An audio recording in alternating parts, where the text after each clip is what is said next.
I want to cover two news stories with us today, one big and one small. The first one comes out of Egypt and the discovery of a massive piece of a statue of Ramses II. It was uncovered in excavations south of Minya in Egypt. Ramses II, you're likely familiar with the name, one of those famous pharaohs, strong, powerful, warring pharaohs. This fragment, I mean, we're calling it a fragment, they're calling it a fragment. It's over 12 feet tall, this torso piece, but it matches a lower portion that was found in the 1930s by a German archaeological excavation.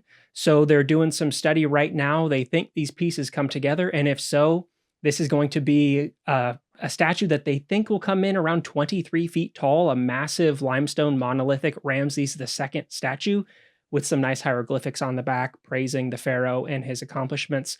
So just one of those ongoing excavation processes where we're finding things to add on to things that have come in from the past and building out a fuller picture here. So I'm sure that once this gets cleaned up and matched or not matched, this will be going into the new museum in a nice pride of place position, because it's going to be an impressive sight to behold if those two pieces do go together like they think. Yeah, I mean, and the more the better, right? For these types of things.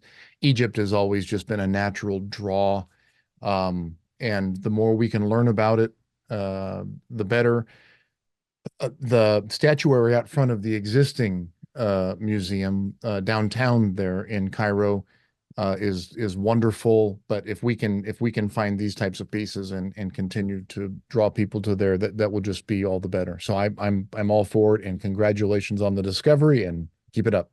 It's something you'll probably be seeing lots of photos with the Right, Ramsey right. statue piece coming forward. So keep your eye on this one to see, do these things come together or not? A much better news story here than that recladding Right, scenario. So right. I'm sure they're happy to have this one entering into the news cycle. Our second story for the week is of a much smaller scale, the discovery of what's currently being dated as the oldest known piece of bread.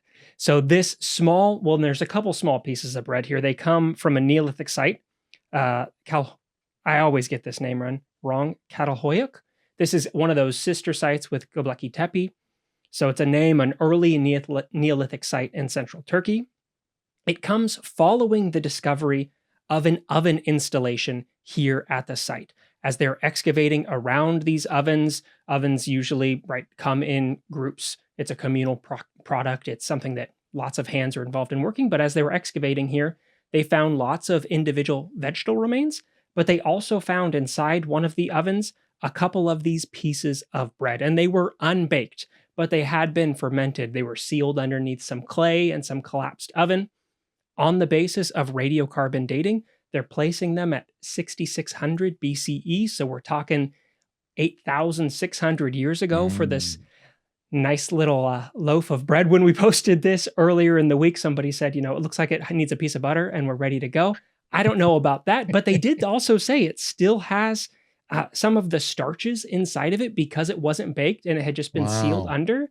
So this will probably open up some interesting examinations for not just, what are they using to make this bread, but differences in the nature of the grains, the wheats, the barleys, because as we know, these things change over time. So going to be some interesting insight coming out of this little cracker here.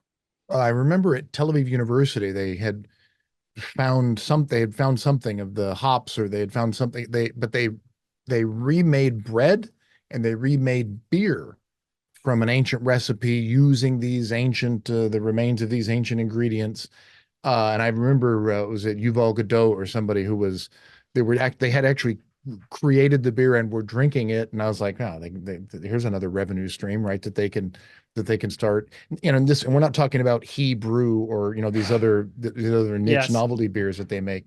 This is actually so, I mean, the more that they could do of this, the more that they can learn about it. And you're the one that studies the household archaeology, right? I mean, with Cynthia Schaefer-Elliott. If you're interested in learning more about household archaeology, definitely check out anything that she has been a part of. But yeah, when we saw this, I got excited. Yes, as ovens, great. But also, finding the pieces of bread themselves, because I mean, we eat a lot of bread today. I love to eat bread. Bread is delicious, but also in an ancient diet, bread made up 50 to 60% of your calorie intake, sometimes more. It's such an essential staple of what it meant to survive. And so Mhm. these finds of bread in different regions, yeah, it does tell us a lot, both of how are they producing it, but what goes into it? How are they making it?